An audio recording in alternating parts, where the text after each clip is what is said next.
Bonjour, je suis Martin Ledron, je suis à la fois photographe et designer, également illustrateur. Et aujourd'hui, je souhaitais revenir sur une œuvre qui m'a pris beaucoup de temps et je pense que c'est une de mes œuvres qui a eu le plus de succès. Donc déjà, je vous remercie de l'attention que vous lui avez portée.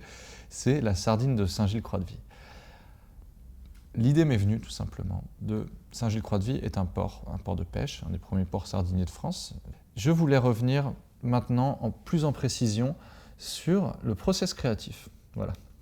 Donc, on a une sardine, l'emblème de la ville. J'ai choisi cet emblème pour des raisons évidentes qui sont liées à l'histoire de la pêche. Mais ensuite, il y a énormément de petits symboles et c'est comme ça que j'aime procéder. J'avais envie de faire en sorte d'avoir une création complexe où l'on puisse trouver soi-même ses points d'accroche. C'est-à-dire qu'une ville, un littoral,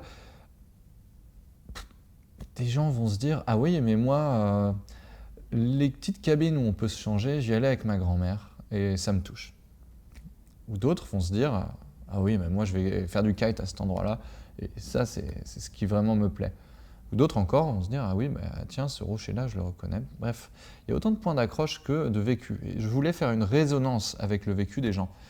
Et faire cette résonance passait par la création d'un nouvel univers. En fait, on a plein d'éléments qu'il faut réussir à mettre ensemble.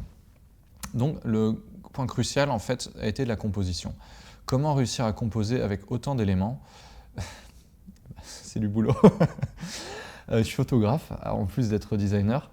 Et donc, moi, j'ai pris beaucoup de photos de Saint-Gilles pendant toute ma vie, évidemment, et je les ai assemblées donc, avec une table lumineuse. Moi, j'aime beaucoup travailler avec du physique, avec du papier et avec mes mains. Je n'aime pas l'informatique. C'est facile, l'informatique, c'est chouette. On peut faire des choses géniales sur Photoshop. Je maîtrise, évidemment, je suis graphiste, donc je maîtrise tous les process informatiques. Mais j'ai plus de plaisir et de facilité à assembler des images sur une table lumineuse et ensuite repasser dessus d'abord avec un crayon de bois, puis avec un crayon feutre à encre de Chine.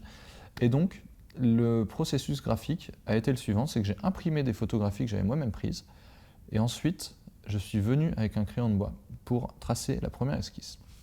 Donc, une fois que j'avais une grande feuille de papier avec des papiers collés derrière et la table lumineuse qui me permettent de faire ces tracés, bien sûr, il a fallu les chambouler, il a fallu les optimiser, il a fallu faire on va dire des liens, par exemple des petits morceaux de sable qui deviennent le saunier, qui deviennent la mer, et puis réussir à faire que les choses s'enchaînent avec des rayons, avec la mouette, avec tout ça.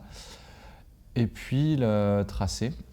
Et je pense répondre peut-être à la dernière question qui est la question de l'aboutissement purement graphique. Moi je travaille avec des feutres qui sont secs. Ouais, des feutres périmés en fait, ceux qui sont qu'on jette à la poubelle. Tout simplement, et en fait ça permet de frotter le papier, je trouve, avec beaucoup plus de sensibilité et beaucoup plus de finesse que de laisser un gros trait noir épais. Et moi, un gros trait noir épais, je veux pas ça. Même dans mes traits épais, j'aime beaucoup passer et puis frotter, j'adore la texture. Donc, une fois que j'ai mon tracé qui a été fait au crayon de bois, ce que je fais, c'est que je vais venir en fonction de l'orientation, de la lumière et puis du grain, on va dire, une roche, c'est pas pareil que les rayons que j'ai fait avec du pointillisme.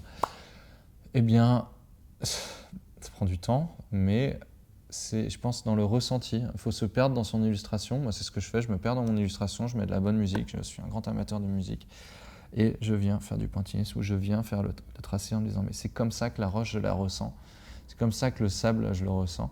Et au final, c'est en ressentant son dessin, je pense qu'on peut lui donner vraiment cet aspect finalisé qui va être touchant et qui va faire qu'il y a du grain dedans.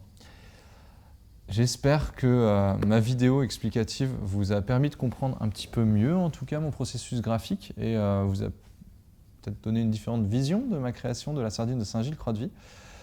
J'ai fait également l'éléphant de Nantes, qui est le travail précédent, que je n'ai pas trop publié, que je n'ai pas trop vendu, parce qu'on m'a dit « Ah oui, l'U va t'attaquer en justice, ah oui, le FC Nantes va t'attaquer en justice, ah oui, tout est protégé, même l'éléphant, merci. » Les droits d'auteur ne sont pas très faits pour collaboration artistique, on va dire. Donc je l'ai laissé un peu au placard par rapport à la sardine de Saint-Gilles. Si jamais vous voulez faire des illustrations avec moi, enfin que je fasse des illustrations pour vous, je suis disponible. Moi je suis graphiste et je peux travailler en freelance. Donc c'est un projet, pour donner un exemple, qui m'a pris un mois. Donc je suis incapable de faire une commande du jour au lendemain et à faible coût. Évidemment, c'est beaucoup de travail, mais je serais très heureux d'en savoir plus sur vos entreprises. Peut-être que c'est juste une prestation artistique que vous voudriez avoir. En tout cas, je reste tout oui. Et même si vous n'avez pas de projet à me proposer, j'espère que cette petite explication a pu mettre en valeur notre patrimoine et vous a plu. Je vous souhaite une très bonne soirée et je vous dis à bientôt. Au revoir. N'hésitez pas à suivre cette chaîne et tout le tralala. Salut!